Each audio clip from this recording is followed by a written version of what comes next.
Hello viewers, 4DIYers here with another tutorial video for everyone.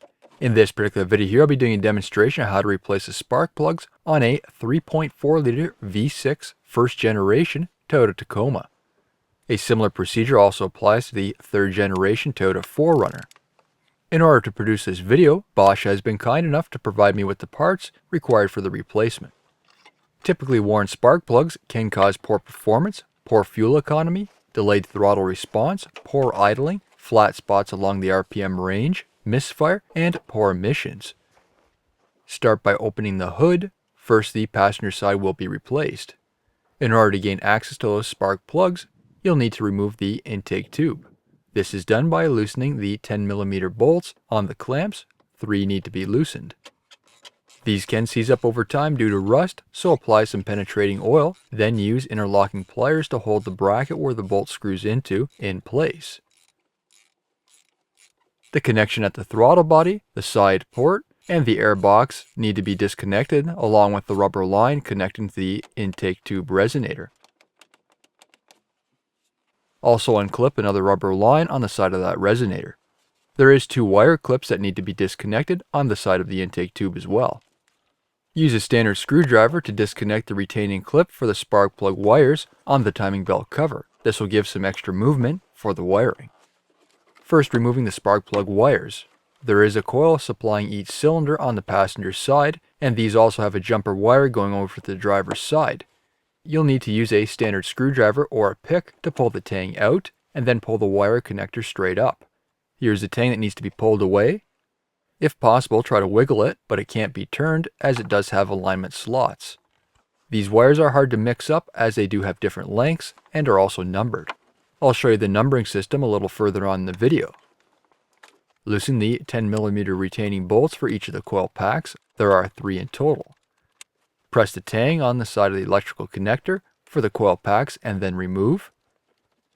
Then remove the 10mm bolts. And finally remove the coil packs. For the spark plugs, this is the easier side, using a 3/8 drive ratchet with a 6-inch extension and a 5/8 spark plug socket. The deep socket should have a rubber grommet inside, which can grip onto the spark plug, making the removal and installation process much easier. Remove the 3 spark plugs and ensure nothing falls into the holes. You can inspect these holes first before removing the spark plugs to ensure there is no debris which may fall inside the combustion chamber. Compressed air or a vacuum cleaner can be used to clean out these holes if debris is found. For replacement spark plugs, as mentioned earlier, Bosch has been kind enough to provide me with the spark plugs for this tutorial. Over the years, I have used Bosch brand spark plugs in many of my vehicles with excellent results. Being that these are a platinum spark plug, these will last much longer than compared to a traditional copper spark plug and don't tend to foul as easily, so the spark plug's performance is fairly consistent along its lifespan. Being that these are also a platinum plug, they are pre-gapped from factory. With Bosch's nickel-plated threads, these spark plugs also do not require an anti-seize either. Using the spark plug socket with the rubber grommet, install each of the spark plugs and thread them in by hand. Do not drop the spark plugs in a hole as you may damage the starter threads. Snug up each of the spark plugs using a ratchet and then torque them. You'll most likely need an inch-pound torque wrench.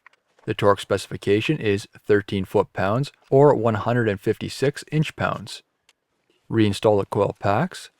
Clip on the electrical connectors. Reinstall the retaining bolts. The torque specs for the retaining bolts are 69 inch-pounds.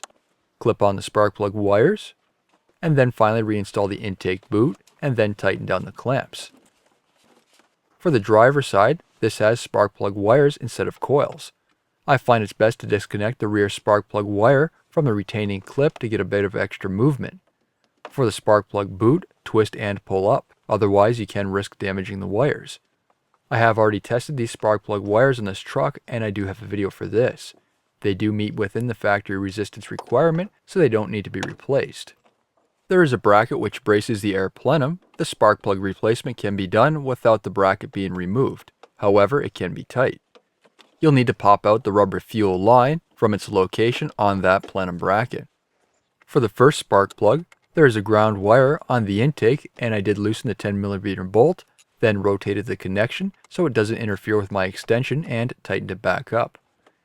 Using a 6-inch extension with the 5/8 spark plug socket and a 3/8 drive ratchet, it's probably doable for all three, but hard on this side. If you do have over a 12-inch extension, this makes the replacement much easier as you don't have to work around any of the components on top of the valve cover. If you find there is debris inside those spark plug holes, as mentioned earlier, before they are removed, clean these using compressed air or a vacuum. And then install the new spark plugs using the spark plug socket. First, run them in by hand. Snug each one down with a ratchet.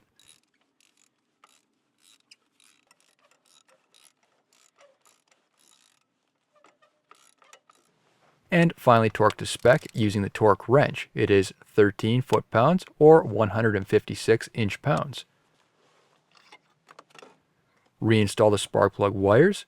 Dielectric grease can be used on the top of the terminals of the spark plug to prevent the wire terminals from seizing over time. And clip the rubber fuel line back into place on the air plenum bracket. As for the spark plug wire replacement, I'll give a brief explanation on how that's done. As you can see, the spark plug wires run from the passenger side over to the driver's side. You'll need to match up the sizing between the new and old wires. These wires run along the top of the timing case cover, and they simply clip into place. Each wire is numbered, outlining their firing order, so it's quite easy to match everything up. Then clip the new wires into place on the retaining clips, and you're done. New videos released every week on my channel. Be sure to hit that thumbs up button. It's a huge help to me, and leave a comment below if you found this tutorial helpful. Don't forget to follow my social media pages such as Facebook, Instagram, and Twitter to keep up to date with my latest projects. And if you're not a subscriber, be sure to also hit that subscribe button. Thank you for watching.